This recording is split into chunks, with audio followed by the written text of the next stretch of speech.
You know, no matter what happens tomorrow, really, these things aren't going to change. The people, the Dick Cheneys of the world, and the Donald Rumsfelds, and the Rick Santorums, and the George Bushes are not going away. They're going to continue to threaten our democracy, and it's really amazing that we have done something, but it really doesn't end tomorrow at all. And I've talked about leaving the country if Bush wins, and I'm going to leave the country, and I'll tell you why. Because I morally, if the majority of Americans truly support Bush and vote for this man who's killed 100,000 innocent civilians in Iraq, and I mean, I morally cannot support that, and that's why I'll be moving. But I'll tell you, I'll be back. This experience has really changed me and made me more of an activist, and I hope that you guys will join me and other millions of people that have gotten involved this time in staying vigilant and keeping going and go on past this election, because we have a lot of stuff to do. So don't think that it ends tomorrow. That's just my message. It's never going to end. We're going to be fighting for the rest of our lives for this, and this is just the beginning.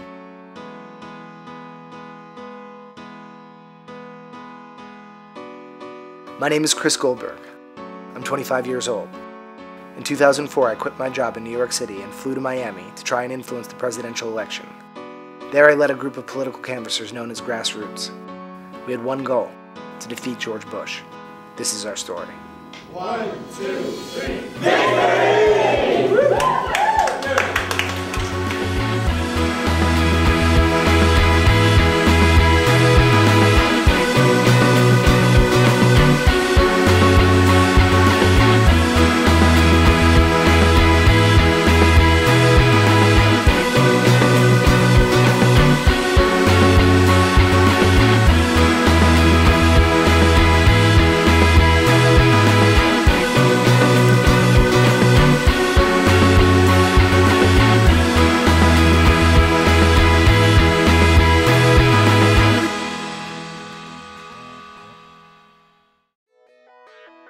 Our group was part of the largest Democratic canvassing campaign Florida has ever experienced.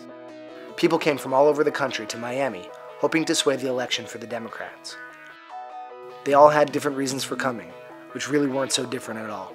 The reason that I'm working on this campaign is the most important election since the end of World War II. I was working in an office and teaching kids to dance. I was a high school teacher, and I took a sabbatical. I elected to take a sabbatical this semester to work on the Kerry campaign. I just want to make sure that everyone in this country has a better life, and that, you know, we don't ever leave anybody behind. I can't stand what George Bush has done in this country, the way he's divided it. He lies, he doesn't take responsibility for his mistakes, misrepresents what's going on in Iraq, what's going on with the hunt for Al-Qaeda. If Kerry don't win this election, I think I'll just leave the state of the United States. The way the administration lies, the fact that people are dying, you know, in Iraq. Any second I had off, I was reading about what was going on, and I was just getting increasingly more and more frustrated until I had to look for something to do. After what happened in 2000, I felt like I had to do something. If Bush wins, it will rapidly accelerate the decline of the United States. Internationally, domestically, we will not be the great power. If Bush wins, I'll probably go on a little vacation and try to meditate, and then come back and continue to fight. I'm positive. I feel like Kerry's going to win. I can't see us losing this year. There's no way. We will take Florida somewhere between 2 and 5%. I don't know about Ohio. If we can take Ohio along with Florida, John Kerry will be the next president of the United States. Please, God, let it be. Most of these people are not even from Miami, but left their jobs and lives for some South Florida sunshine and politics.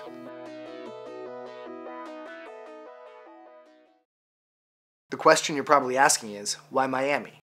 The reason is that in 2000, this election was most likely stolen from the Democrats right here, while the world watched. There were voting irregularities, confusing ballots, and blacks were disproportionately taken off the roll. I showed the poll worker my identification, and he looked at the roll, and he looked at me, and he said, "We have a problem, you're not on the roll." I did nothing wrong. I voted in this county. There's no reason why I should not have been on that roll, but I was not on that roll, and I was not allowed to vote. A vote is not just a piece of paper. A vote is a human voice, a statement of human principle, and we must not let those voices be silenced. A recount was ordered, but when Bush appealed to a mostly conservative Supreme Court, the recount was stopped, with Bush leading by only 537 votes, effectively handing him the presidency. blacks in Florida overwhelmingly vote Democrat. It's safe to assume that if the thousands of black people who suddenly lost their right to vote would have voted, Al Gore would probably be president today. Tonight, after a count, a recount, and yet another manual recount, Secretary Cheney and I are honored and humbled to have won the state of Florida, which gives us the needed electoral votes to win the election. The Democrats assumed Miami would once again be the key election battleground. So Grassroots and scores of other groups went door to door in Miami trying to get people to agree with Democratic principles and vote for John Kerry. This is called canvassing. Just talk to everyone. You walk out, like guy standing sitting on his yard drinking a beer. Yo, you vote yet? You voting tomorrow? What time? Okay, cool. I think the best canvasser, regardless of style, because everybody has their own style. Some people can be really effective one way, some people can use humor, or some people are just really sincere and people respond to that, or some people just make people feel comfortable. Some people are flirty at the door. There's all different ways to canvass, but I think what makes a good canvasser is just the people that take it seriously and think that it makes a difference, and then by doing that, they do make the difference. Have you been out to vote yet? Oh, I already voted. Ah, that's great to hear. You should be proud of your dad. There's something else you should know about me. I used to be a Republican. You see, I really love what America stands for: equality, liberty, and justice for all. In my younger days, I believed that's what the Republicans stood for, but I was dead wrong. In the fall of 2001, I witnessed this happen in my backyard.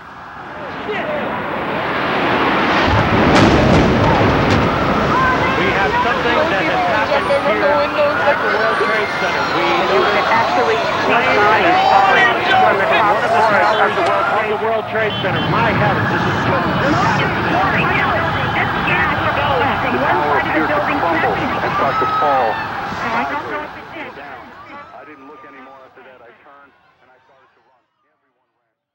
My fellow citizens, at this hour, American and coalition forces are in the early stages of military operations to disarm Iraq, to free its people, and to defend the world from grave danger.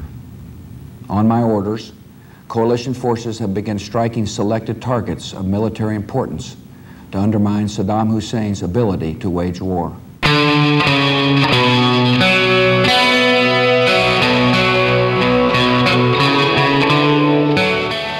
People who attacked my city were mostly from Saudi Arabia, not Iraq. When Bush said we had to attack Iraq, it seemed insane. I decided I was going to stop sitting around and do something. I needed to stop him and the Republicans. So I quit my job in New York City and came down to Miami to do what every good American should do. And tomorrow, Election Day, when Bush is voted out of office, I know my country and the world will be a better place. Kerry has to win because it's just too dangerous to let Bush go, and it's not. I think people that talk like that are scary, because anybody that doesn't see that this man needs to go right now because of the damage he's causing is just wrong.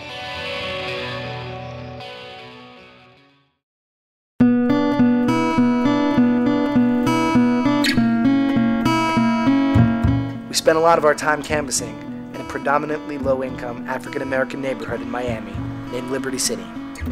The name is ironic because so many people here have lost their right to vote.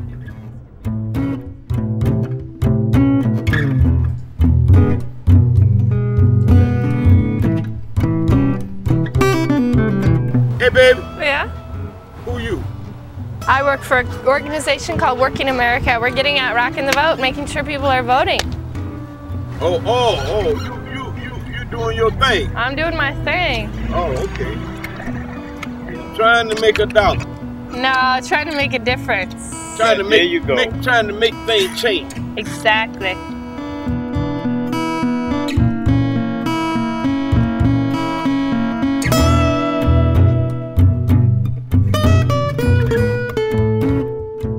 The first black people who came to Miami were migrant workers from the Bahamas. They were brought in to build the Miami Railroad. They lived under the Jim Crow laws of the South, which kept blacks and whites completely separate. Blacks in Miami had their own separate schools and an all-black beach. Despite segregation, black culture flourished in the Overtown neighborhood of Miami in the 40s and 50s. Then, in the 60s, an urban renewal project destroyed Overtown. The newly built Interstate 95 cut right through the heart of the community, displacing nearly half of Overtown's population. Neighboring Liberty City absorbed many of Overtown's homeless, making it one of the poorest urban centers in the country. Segregation ended, but the scars remained in Liberty City. The first racial riot in Florida occurred in Liberty City in 1968, when the Republican National Convention came to Miami. It started when black youths threw rocks at a white man's car with a bumper sticker supporting a Republican pro-segregation candidate. It ended with 3 dead Negroes, as they were called back then, and scores of injured white people. A sign of things to come. Back in 2004, the canvassers did something most white Miamians would never do by simply walking into Liberty City. But the canvassers also knocked on doors and engaged them politically. And then Kerry, because we know he's voting for Kerry, whether or not he voted. I fill out 5 applications to vote. Now, I don't have none in my record, I'm not on probation, nothing like that. You know what the lady told me? What's up? If I send you a car, you gonna vote? Try to intimidate me. I bet she ain't got hers yet. And she, all of us fell out together. Yeah. You know what I mean? I don't know what's going on, but I'm gonna just be just like them Murmurs and them other people that leave y'all alone, and y'all go ahead and go on back to y'all. Y'all don't want us to vote, y'all don't want us to vote. That's why they ain't send you no card. Hang on. Why you saying they ain't send you no card? I got a phone here. I got a number I'm finna call. I want to use it too. The real reason this man didn't receive his voter registration card was because he was convicted of a felony and was therefore unable to vote in the state of Florida. It turns out that Florida is one of only 7 states that has felon disenfranchisement laws. We went to the American Civil Liberties Union to learn more about why felons can't vote in Florida. This voting ban has been in our state constitution since 1868. A lot of historians posit that the reason that it's in there was to prevent newly freed African Americans from being able to vote. And unfortunately, it continues to be Florida's main form of vote suppression, and it continues to have an enormous disproportionate racial impact. It's too late. It's too late. No, it's not. You can vote without your voter registration card. I know I can. Yeah. I know I can. But why they don't want to say it? Now you know I know why. Yeah. Because they don't want me to vote. Yeah. Over 600,000 people in the state of Florida have served their time, paid their debt to society, and yet still cannot exercise their most fundamental right in a democracy. What did he say his name was? Marvin Williams. Marvin Williams. I'm going to need his birth date, though. Is he coming back? African Americans are more heavily represented among the 600,000 than they are in the general population. The most alarming statistic of all is that nearly 1 in 3 African American males have lost their right to vote in Florida. This percentage is even higher in Liberty City. I'm talking for somebody else that's standing right here, and they're trying to make sure they're registered, and they've called you at least 4 times and have not been able to get a definitive answer, so I'm trying to check for them. Marvin? You sound like a white man, so they might send you yours. My birthday again? Mark got on the phone in a vain attempt to see if he could get this man's voting rights restored. Yet the only person in Florida that has the power to grant that right is the brother of the man running for re-election. Something tells me he wasn't talking with Florida Governor Jeb Bush. The decision about whether or not to restore a person's right to vote is purely at the discretion of the governor and the cabinet, who sit as a board of executive clemency. Liberty City also has a higher crime rate and percentage of felons than any other part of Miami. There's no love lost between Liberty City and the Miami-Dade Police Department. In Liberty City, we have had police shooting, police brutalities. A lot of times these young men may not actually be committing any offense, but they are stopped more frequently than, say, young kids are in Hialeah or Coral Gables. In the early morning of December 17, 1979, a black insurance man from Miami named Arthur McDuffie died following a high-speed chase with Dade County Police. Officers claimed he was injured when his motorcycle crashed, but witnesses testified police worked McDuffie over with nightsticks and flashlights. Last May, an all-white jury in Tampa exonerated the policeman, and the black Liberty City section of Miami exploded in a deadly and vengeful rampage.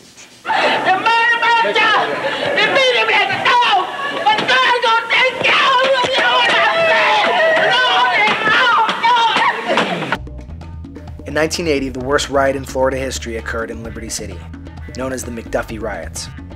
Convinced that the trial was a miscarriage of justice, the innocent verdict that freed the 4 policemen brought thousands of rioters into the streets. 18 people were killed, with hundreds injured in 3 days and 2 nights of rioting. Hundreds of homes and businesses were destroyed, totaling nearly $80 million in damage.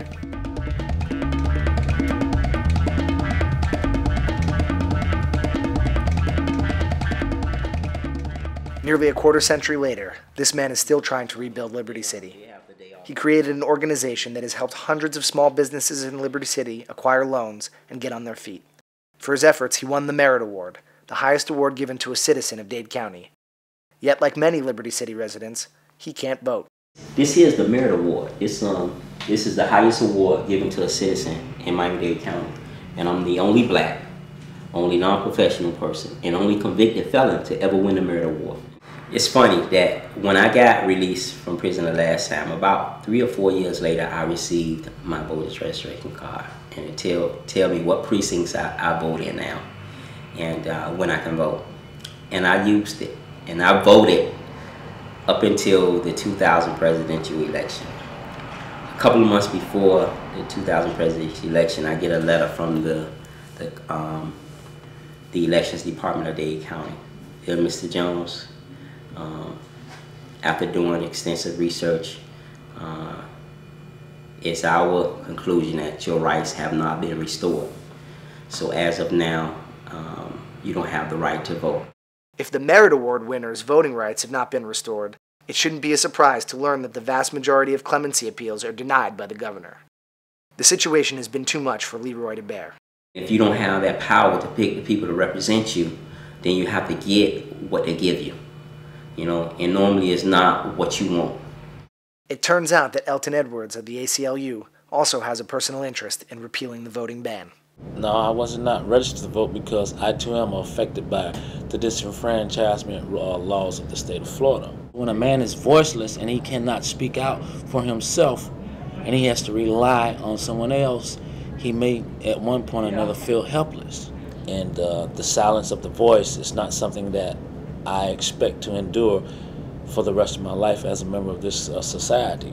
If they don't give me the right to vote by the next presidential election, at a precinct that I normally vote at, I'm gonna go there and raise hell. Let me tell you something.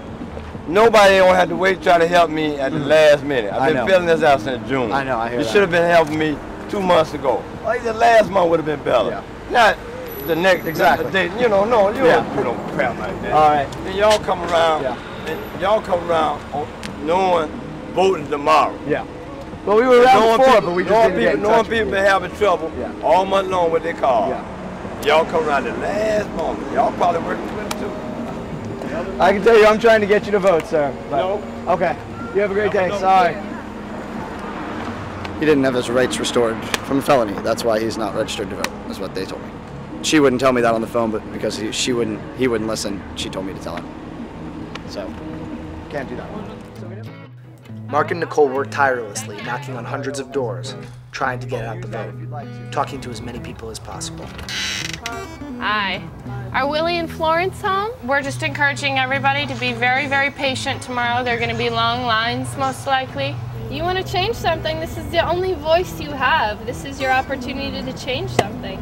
If you don't get out and vote, you can't complain about the problems, sir. Oh, no, I ain't complaining. I'm just sitting back watching it happen. Well, you know, I can't do nothing. I got to live every day. It's about surviving. With Election Day looming, they worked well into the night. Have you voted yet? Going tomorrow. You're going tomorrow? Yeah. And you're voting for Kerry, right? I'm an independent. And you voted for Kerry? You got that All right. right. Well, you talk to him a little more then. I don't think you really need any talking. You're part of a union. You see what George Bush has done with overtime pay, taking away from 6 million people. Yeah. You know, he's out there losing jobs. He's lost more jobs than since Herbert Hoover. And then the Iraq War. Okay, well, thank you guys. Yeah, thank you. What's your name? Mark. Yeah, nice to meet you. What's your name? Sandra. Sandra, nice to meet you. All right, have a great day, guys.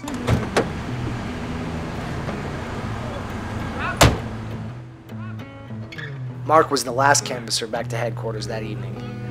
It sunk in that we had only 24 hours to get Bush out of office. I've just only planned until tomorrow. I don't know what the hell's going to happen on November 3rd. I'm counting it as like almost like Armageddon. I don't know. It could be the end of the world for as far as I care. I don't know. I don't know what happens after that. Who cares? We have to win.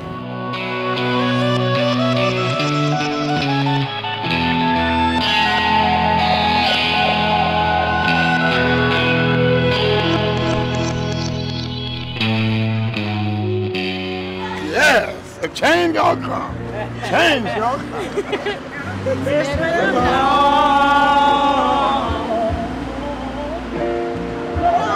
time coming.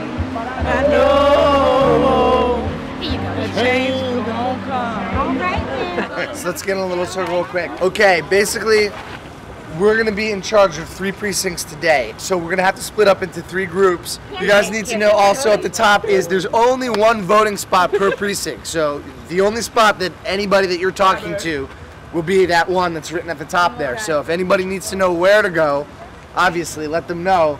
And if you need to help get them there, get them there. Just 12 hours before the vote was to be decided, I was so anxious I couldn't even breathe.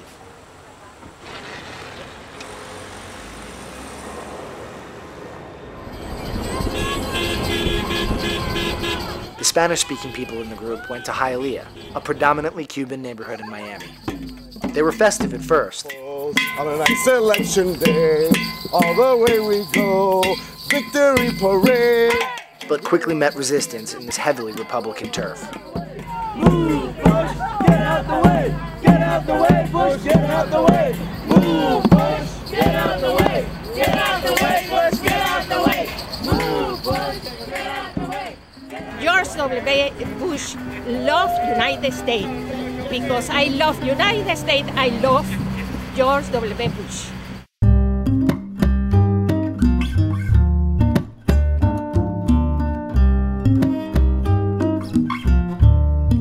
Hialeah was a sleepy neighborhood in Miami, mostly known for a horse track back when it was founded in 1925. Its founders probably didn't imagine that its fate would be so closely connected to a communist revolution that would take place on an island 90 miles to the south. Fidel Castro took power in Cuba in 1959. His land reform policies took away all private property. Once in power, Fidel ordered firing squads to kill many of his opponents.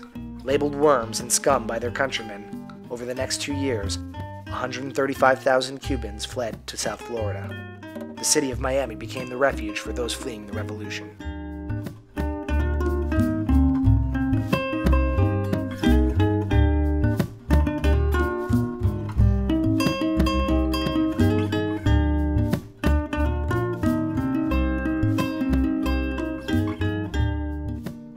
Has Bush caught Bin Laden? Bin Laden? Osama Bin Laden. Has Bush caught Bin Laden? ¿Cómo? El hombre que metió los 2 aviones en las tierras gemelas, ¿dónde está? Que si Bush cogió a Bin Laden. Bin Laden, ¿no? Es el flaco largo ese. Estuvo, Clinton fue el culpable de que ese hombre no hubiese sido cogido. Piensen bien lo que están haciendo, ¿entienden? Porque este es el país de ustedes. Y si no lo defienden, pues no van a saber lo que es comunismo, lo que es terrorismo y lo que es la parte negativa, más negativa del ser humano. People begin to look at the world in black and white terms, absolutist terms, when they've been involved in something like a revolution.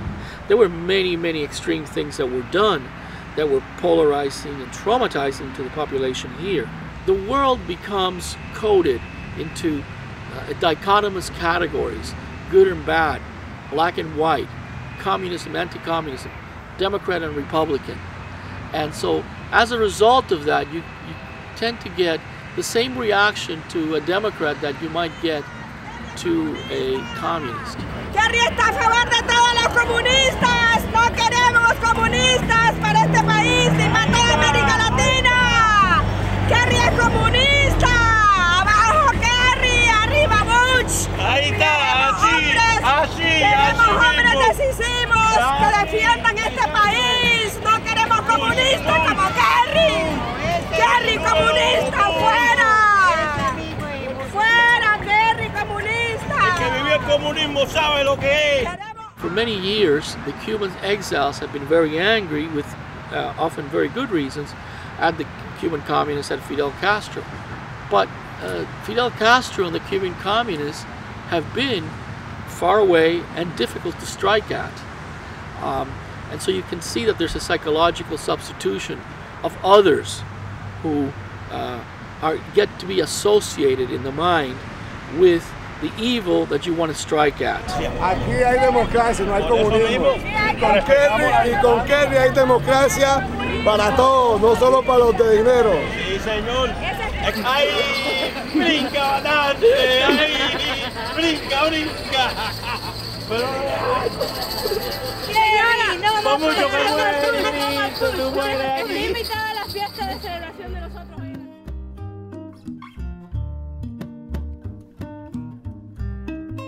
In 1973, more than 500,000 Cubans were in Miami. In 1980, this number would increase even more. Castro allowed 100,000 people to leave Cuba through the port of Mariel. A massive flotilla organized by Cuban Americans from Miami ferried their brethren to Florida. The Cuban government also emptied out its prisons and mental hospitals, sending to Miami its undesirables. This was known as the Mariel Boat Lift.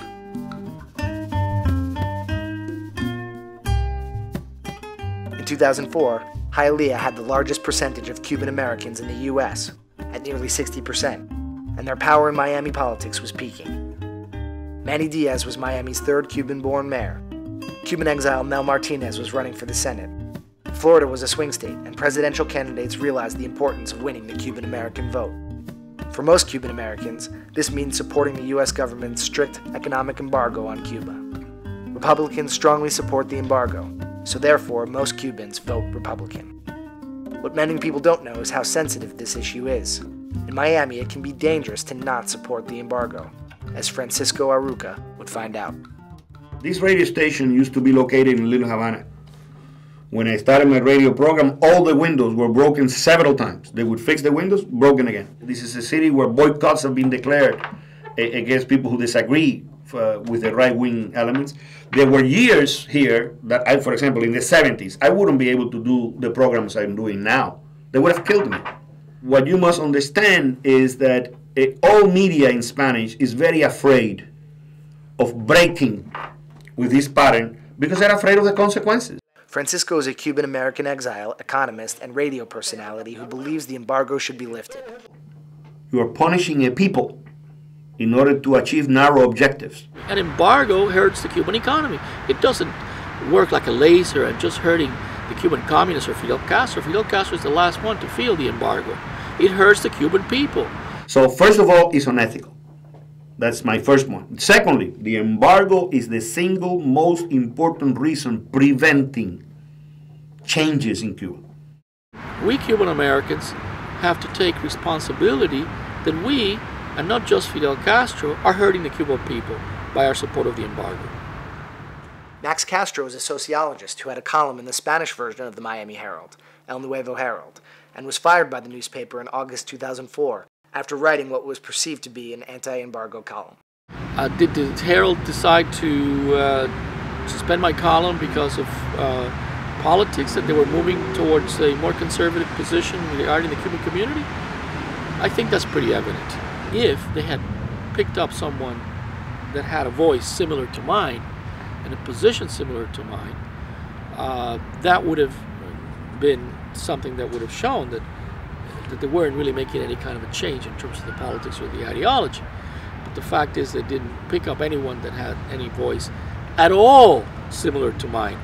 So what you have therefore is a city where social pressure, one way or another, through fear of economic consequences on your business or fear of violence being perpetrated against you, is always right there, right under the skin. According to this Cuban Republican voter, and later confirmed, various Spanish radio stations in Miami reported a Republican victory before the votes were even counted. Estoy diciendo que el radio está diciendo que se ganó el Partido Republicano.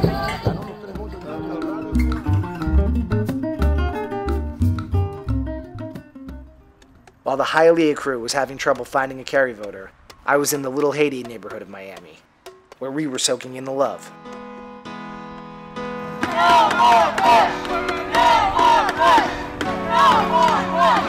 You know what to do.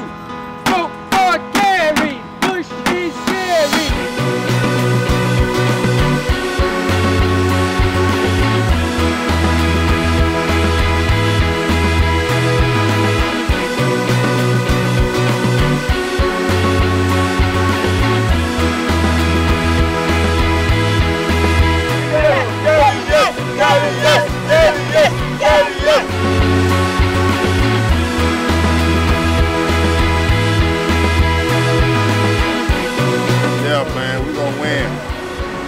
start a new revolution. Get John Bush Kerry. out of there. What are we gonna do now? The voting train's moving out. The 2nd of November, and then you will remember.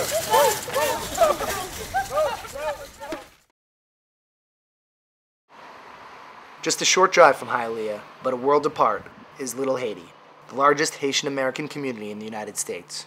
No more Bush. No more Bush. No more Bush. No more Bush. No more Bush. No more Bush. No more Bush. No more Bush.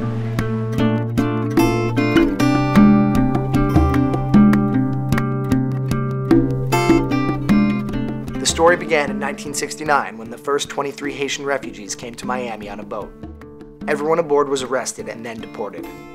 Since then, tens of thousands of Haitian refugees have risked their lives in the Florida Straits trying to get to the U.S. But unlike their Cuban counterparts, who under the wet foot, dry foot policy are made full citizens within a year of stepping on U.S. soil, Haitian refugees are usually arrested and then escorted to the Chrome Detention Center in Miami until they can be deported. Being sent back to Haiti in many cases is the same thing as a death sentence.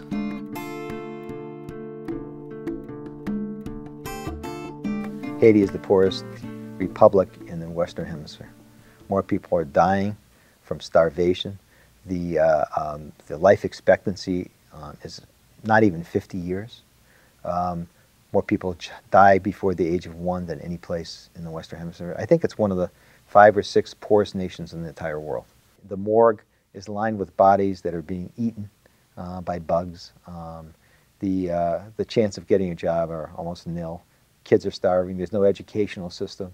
It's a complete nightmare. When Haiti is going through the times of political upheaval, of course, the country becomes like a boat on fire. The boat in fire, then everybody will try to escape that fire. Of course, when Haiti gets too hot, Miami becomes the destination of choice. 2004 was a particularly bad year for Haiti. Armed mobs ran the streets, killing and maiming as they went. Hurricane Jeanne took the lives of 3,000 more Haitians. Consequently, more than 4,000 Haitian boat people risked their lives at sea to reach Florida. President Bush had the opportunity to grant these refugees temporary protected status, but he didn't, and they were deported back to Haiti. While no one knows the true number, it's safe to say that there are tens of thousands of illegal immigrants from Haiti who have been working and living in the shadows of Miami for years, with no health care, access to education, or political voice. In Little Haiti, I had just a couple of hours left until the polls closed, but I couldn't seem to find an eligible voter. What y'all doing here? We're trying to get everybody to vote. Why? Because it's good to vote, and it's only 2 hours left. Who you want? Kerry. Which one win? I don't know. Depends. Hi, how you doing? Sorry to bother you tonight. We're just doing our last minute get out the vote effort. Are you registered to vote? Oh, what? Yeah. I'm not a citizen. Oh, you're not a citizen? No. Temporary protected status. This is a designation that the U.S. government can provide to foreign country nationals living in the U.S. in case of major natural disaster or political unrest, such as civil war. Haiti fit both of these categories. The conditions in Haiti certainly cry out for temporary protected status, given the fact that being returned to Haiti certainly means suffering and could mean death. All you're asking for is a fair treatment. If there is a law that's being applied, so let it be applied the same way for all. While nationals from 14 other countries have been granted temporary protected status by the federal government, Haiti, inexplicably, is not one of them. There seems to be some underlying reason why Haitians are not getting TPS. One of the reasons why they don't grant asylum to many Haitians and why it's so difficult is not only because they're poor and black, which has something to do with it, but also because every president fears a wave of boat people. So there is a double standard. Of course there is a double standard. Okay, well, hope you can vote next time. Yeah, have Kerry. a good night. Okay. Kerry, Go Kerry. Kerry. Go Kerry. Kerry. All right, have a good day. Kerry, bye-bye. Bye-bye. Bye-bye. Hey. Hey. Kerry! Kerry! Kerry! Kerry! It's going to be so close, we needed that vote. With the polls about to close, I began to feel frustrated and frantic.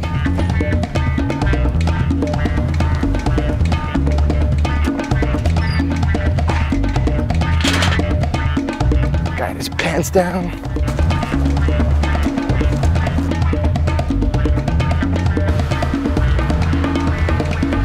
How many money? Give me money. No money? Money you vote now.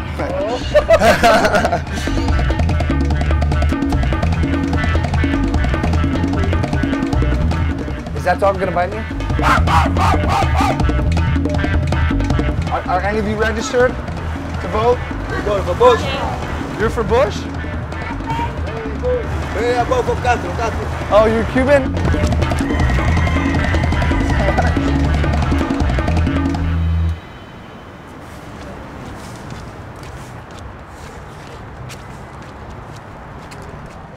Oh, that's our people. Yeah! As the polls closed in Little Haiti, we were feeling cautiously optimistic. I'm hearing all kinds of rumors that we're winning. Meanwhile, in Hialeah, We are winning! We are winning! We are winning! We are winning! We are winning! We are winning! You're a loser! You're a loser! I can see your face! Loser! Go back to where you come from. What? I'm an American. What are you? I am more American than you. I'm an American. Yeah, I was born in American. Your father wasn't born in America. We are both American. With a face. We're both American. I don't think you must be. We are both Americans.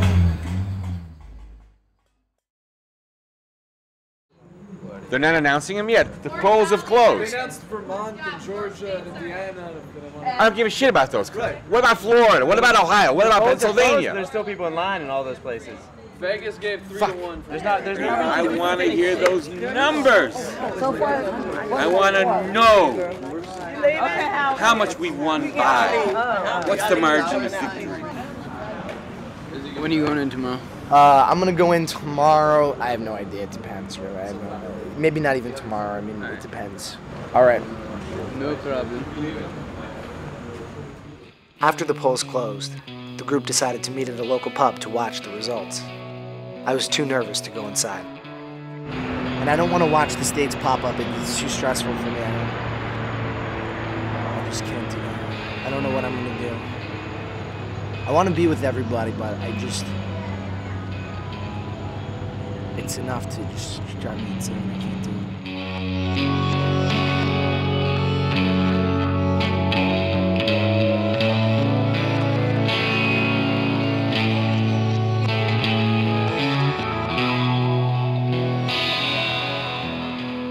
Bush ended up winning Florida by 100,000 votes. But I wondered what the results would have been if 800,000 former convicted felons could have voted. If Democrats weren't labeled communists in Hialeah, or if tens of thousands of Haitian refugees were given the right to vote. The answer is that John Kerry, not George Bush, would be president today.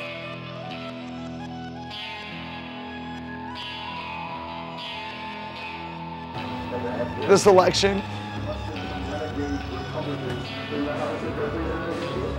has been the most important thing in my life ever. Hands down. I told my girlfriend that, and hopefully she doesn't feel very rejected from that. And now I sit back and I think what I did not do to secure John Kerry's vote, had I spent 20 minutes less at a poll and 20 minutes more in a predominantly Democrat, African-American area and made a couple more people vote, I could have swung it maybe. And for the next 4 years, that's what I'll be thinking about.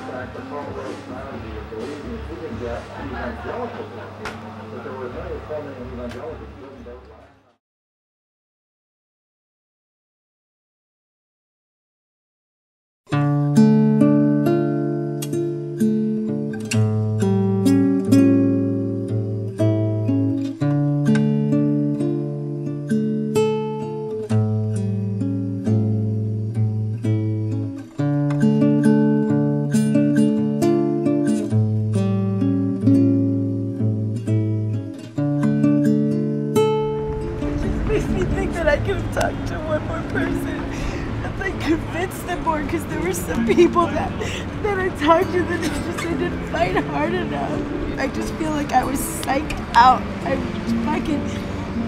I thought we were gonna win. I thought we were gonna win by a landslide. They did everything. I don't think I did everything I could. I think I could have fought harder and talked more.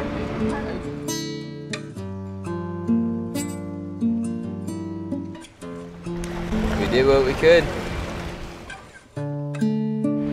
What's next? What's next? That's the big question. Might move to Cuba.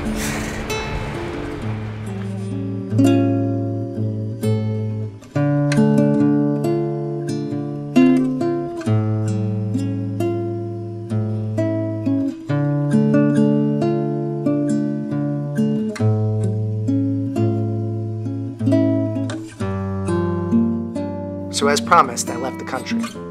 I decided to go to Costa Rica to protest Bush's re-election.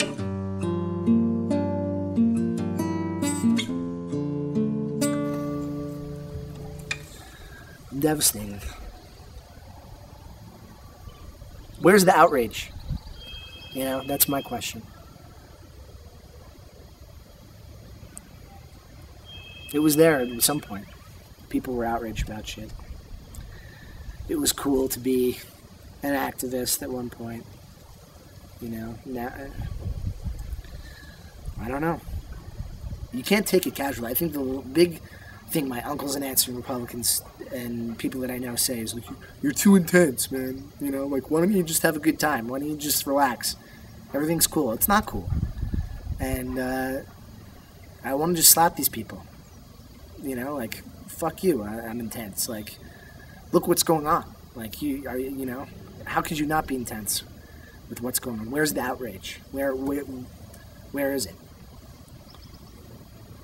I feel like I'm a huge patriot. I mean, all my uncles and my aunts and stuff in St. Louis and everywhere else that are Republicans and voted for Bush and they think they're patriotic, they didn't spend 6 months working to try to better the country. And they can say what they want. I think I'm patriotic. And I think that's the way that you show patriotism.